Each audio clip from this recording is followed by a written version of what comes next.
ইনশাআল্লাহ না বললে দুইটি মারাত্মক ক্ষতি হয়। আমরা অনেকেই ভবিষ্যতের ব্যাপারে, ফিউচারের ব্যাপারে কোনো কথা বললে ইনশাআল্লাহ বলি না। অবশ্যই আপনি ইনশাআল্লাহ বলবেন। ইনশাআল্লাহ না বললে আপনার জীবনে কিন্তু দুইটা ক্ষতি চলে আসবে। নাম্বার ওয়ান, এক নাম্বার হচ্ছে আপনি যেই কথার ব্যাপারে ইনশাআল্লাহ বলেন নাই সেই কাজে আপনি কখনো সফলতা অর্জন করতে পারবেন না। মনে রাখবেন, নবীজি সাল্লাল্লাহু আলাইহি সাল্লামও কিন্তু একবার ইনশাআল্লাহ বলতে ভুলে গিয়েছিলেন। ইনশাআল্লাহ মানে হচ্ছে যদি আল্লাহ চান আপনি এই কথাটা অবশ্যই বলবেন।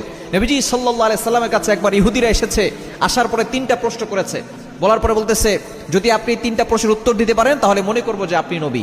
নবী সাল্লাল্লাহু আলাইহি সাল্লাম বলছেন, ঠিক আছে, গাদান উজিবুকুম, আগামীকাল উত্তর দিব। নবী সাল্লাল্লাহু আলাইহি সাল্লাম ইনশাআল্লাহ বলতে ভুলে গেলেন। পরের দিন ইহুদিরা আসলে এসে বলল, ইয়া রাসূলুল্লাহ, ইয়া হাবিবাল্লাহ, আপনার কাছে প্রশ্ন করা হলো তিনটা, আপনি একটাও প্রশ্নের উত্তর দিলেন না। এই প্রশ্নগুলোর উত্তর তাড়াতাড়ি দেন। এক নম্বরে প্রশ্ন করেছিলেন ইয়াসআলুনাকা আনির রূহ, রূহ সম্পর্কে আপনি বলেন। দ্বিতীয় নাম্বার প্রশ্ন করেছিলেন বাচ্চা যুলকারনাইন সম্পর্কে বলেন। তৃতীয় নাম্বার প্রশ্ন করেছিলেন আসহাবে কাহফ কারা, এই বিষয়ে আপনি বলেন। নবীজি সাল্লাল্লাহু আলাইহি সাল্লাম ওহী ছাড়া কিছুই কিন্তু বলেন না। নবী সাল্লাল্লাহু আলাইহি সাল্লাম কোনো কিছুই বলতে পারলেন না। ওহী আসে না, তিনি উত্তর দিতে পারেন না। এবার বললেন গাদান উজিবুকুম, দ্বিতীয় দিন আবার বললেন আগামীকাল উত্তর দিব। তৃতীয় দিন তারা আবার আসলো, ইহুদিরা বলল, আপনি বললেন যে এখন উত্তর দিবেন, আজকে উত্তর দেন। নবী সাল্লাল্লাহু আলাইহি সাল্লাম বললেন যে জিবরাইল আলাইহিস সালাম আসে না, আমি উত্তর দিতে পারবো না।